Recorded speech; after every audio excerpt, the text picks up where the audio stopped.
Since the end of the Cold War, the US has continuously said that spreading democracy is one of its core aims abroad.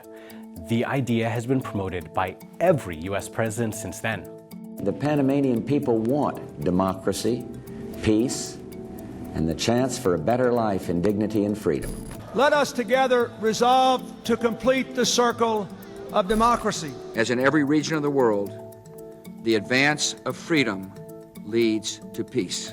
These international principles and advance the emergence of democracy and development and individual liberty on every continent. And friends of the Venezuelan people, our goal must be to help them regain their freedom, recover their country, and restore their democracy.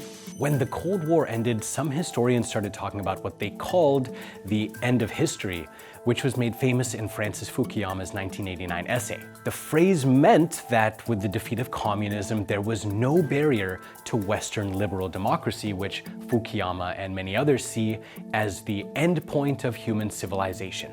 In 1992, this became part of Bill Clinton's presidential campaign.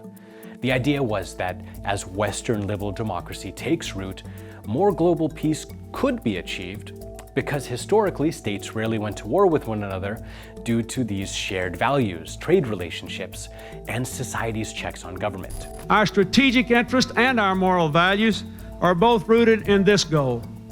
As we help democracy expand, we make ourselves and our allies safer. But is that what happened?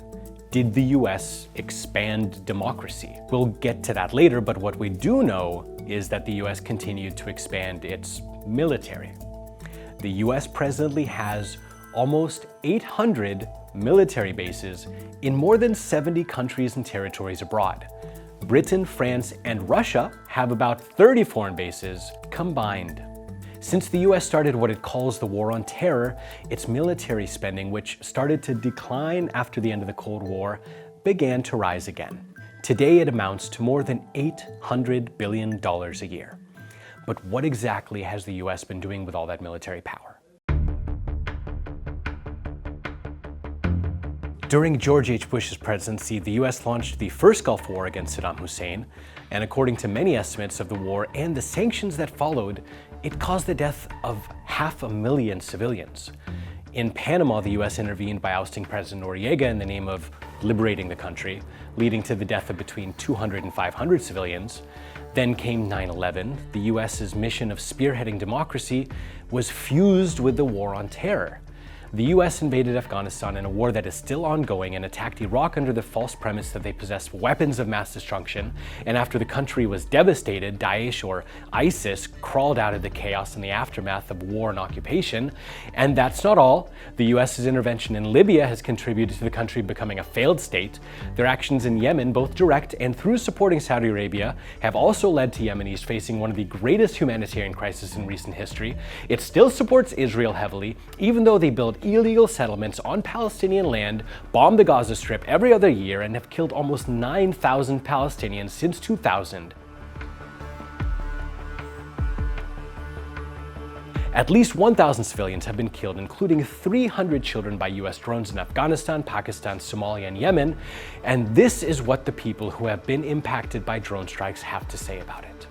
I spent a year living with an American family and attended an American high school. That was one of the best years of my life.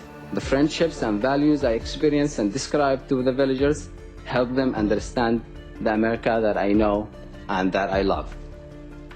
Now, however, when they think of America, they think of the terror they feel from the drones that hover over their heads. And this is what the people who have worked for the US's Department of Defense have to say about it.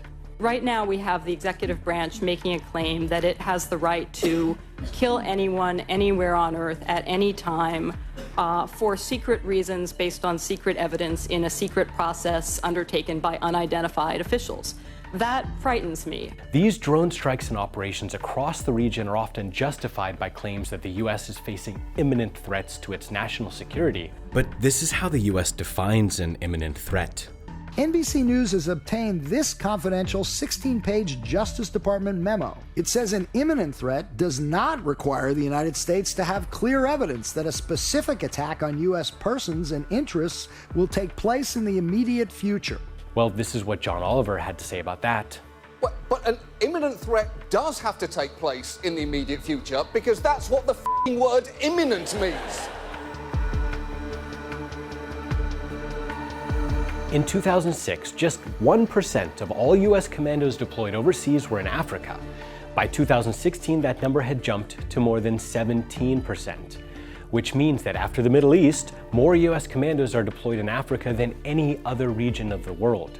There, it's engaged in what some media have called shadow wars. Investigative journalist Nick Turse says, quote, US military bases, including forward operating sites, cooperative security locations, and contingency locations in Africa, number around 50 at least. And they are spread out in at least 15 countries across the continent. The US African Command, AFRICOM, runs drone surveillance programs, cross-border raids, and intelligence, even though US military officials have said a number of times that the US is in Africa to, quote, advise and assist their partner countries. We have strategic interests there, and the Chinese have built a base just outside our gate. So it's important that we are there, that we're present, and the African people see our commitment to their overall desires. So what are the other consequences of the US's military presence in Africa? Militaries that have US support are often engaged in human rights violations.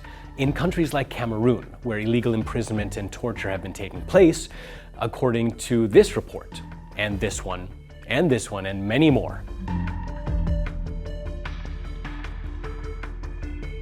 Despite the US's rhetoric about upholding and supporting democracy abroad, US intelligence documents have been made public, revealing that the CIA has orchestrated at least 7 coups.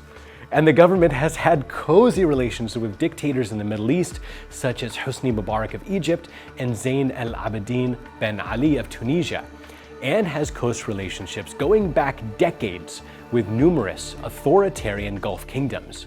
All of them have extremely questionable human rights records. But I believe America has been a rare superpower in human history, insofar as it has been willing to think beyond narrow self-interest. That while we've made our share of mistakes over these last 25 years, and I've acknowledged some, we have strived, sometimes at great sacrifice, to align better our actions with our ideals. And as a consequence, I believe we have been a force for good. But has it?